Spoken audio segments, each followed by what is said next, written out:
Kasi pag magulo ang paligid ko, magulo ang mga gamit ko, parang magulo din ang isip ko.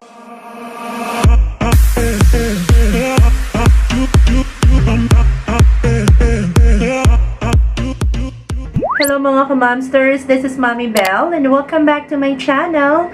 For today's video ay mag-organize tayo ng mga gamit. Nag-purchase ako ng mga items sa Lazada.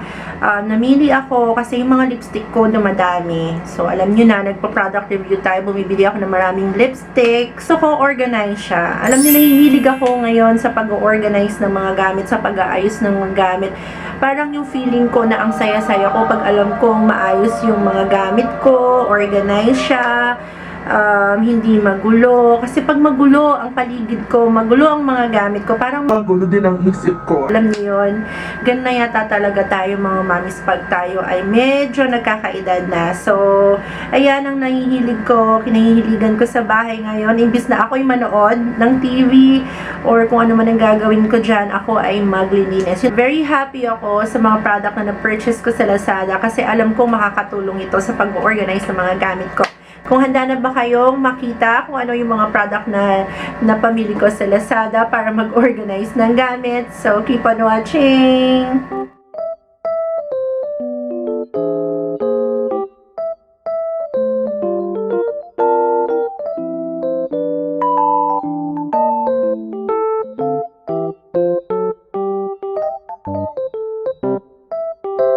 First item is ito yung, so it's a lipstick organizer, lipstick holder display, stand cosmetics. So na-purchase ko siya kay SYB Shop. So i-flash ko din yun sa screen or ilalagay ko sa description box yung kanyang store.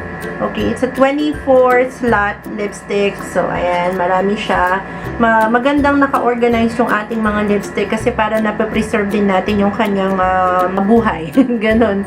Para hindi siya nasisira. Minsan natatanggalan kasi ng takip yan. So kung maganda dito nakalagay yung mga lipstick at makikita nyo kung makikita nyo siya pag organize ng ganyan, makikita nyo kung ano yung mga color na gusto nyo gamitin for today. Makikita nyo, pwede nyo kasi siyang ilagay ng pabaliktad. So, mababasa nyo na kung ano yung mga color na gusto nyo i-wear or gusto nyo gamitin for today. So, 24 to. So, dumadami yung lipstick ko. Mag-order pa ako ng isang ganito. So, very useful talaga ito. Papakita ko sa inyo kung paano ko in-organize yung aking lipstick. So, I bought this for murang-mura lang. 35 pesos lang siya. O, diba? Hindi lang lipstick ang pwede nyo may lagay dito. Pwede din yung lip gloss. Pwede din yung lip tints. So, ayan. Kung gusto nyo puro lip tints lang ang ilalagay dyan, bumili pa kayo ng isa para talagang naka-label siya. Dito yung mga lip tints. Dito sa kabila or sa isa pang organizer yung mga lipsticks. Okay, very useful sa atin itong mga ganitong items. So, ang second item ay nabili ko siya sa Madecom.shop. So, it's a kitchen fridge space save organizer slide under shelf. Bumili ako ng tatlo for 59 pesos. Ayan, plastic siya. So, iba-iba yung color niya. May yellow, meron akong pink or red, meron din akong blue. So, tatlo yung binili ko.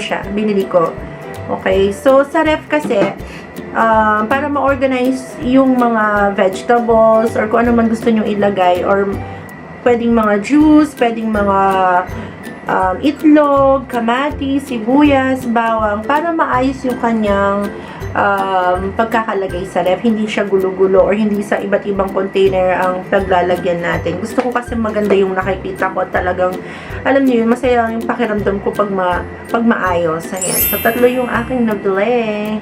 Ayan.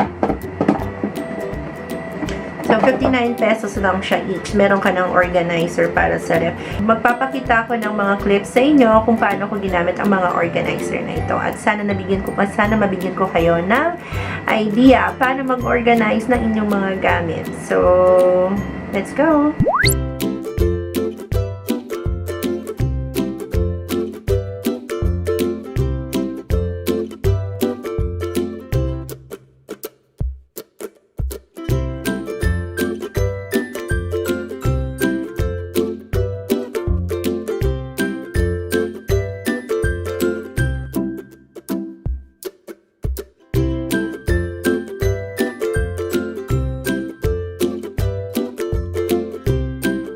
So, ayan na yung tatlong organizer na nabili ko.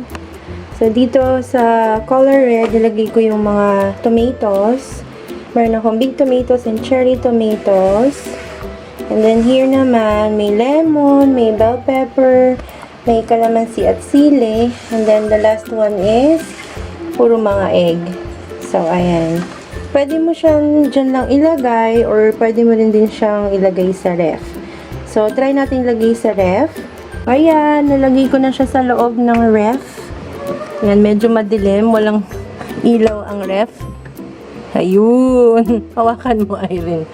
Yung ilaw. Nasira na kasi yung ilaw niya. So, ayan. Pwede niya siyang hilahin ng ganyan. O, diba? Malinis siyang tignan. Okay. At madaling kumuha. Hindi ka na nangangalkal dun sa lalagyan ng mga vegetable thing mo. Dito kasi puro gulay na nandyan. So, ayun. Diba? Malinis tignan. Yan ang ref ko. Okay. Ayan. Short clip lang ng laman ng aking ref. Yan. Of course, punong-puno kami ng itlog. Mahilig kasi sa itlog. Naglalaga kami ng itlog. And then juice. Ayan. Diba? Organize. Mas maganda kapag organize talaga. Okay. Welcome back mga mamis. So, ayun, nakita nyo ang video kung paano ko ginamit ang mga organizer na ito. Diba? Very useful siya. Very, very useful talaga. Mais ko na ilagay ang mga gulay na kailangan kong ilagay dyan at kung ano pa.